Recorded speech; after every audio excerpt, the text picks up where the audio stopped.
Hello everyone, welcome back to the channel. Hope you are doing well and fine, and in today's video I'll be showing you Poshmark how to create a bundle for buyer. So without wasting any time, let's just jump right on the video and make sure to watch this video till the end and follow the steps as well. To create a bundle for a buyer, what you need to do is first head over and open up your Poshmark app, and then be sure to be logged into your account as well. Now once you are logged in, tap on the profile icon on the bottom right of the screen to go to your closet.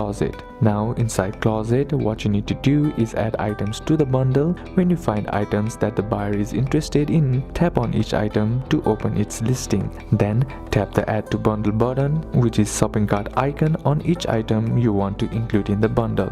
Then you can create multiple bundles or add to the existing ones. Once the buyer adds the item to the bundle, go to your bundle section in the app, usually at the top of the screen. Then tap on the bundle you created or wish to offer. Then tap on offer to buy. This will send a personalized offer to the buyer with a discount. You can offer a discount on the bundle by adjusting the price. Poshmark will automatically apply any relevant discounts or shipping reductions. Once you're happy with the bundle and price, tap send offer to the buyer. So these are a couple of steps that you can apply, and that's it for today's video guys. Hope this video was useful to you. Leave a like if it did, comment down any questions that you have, and see you soon on the next one.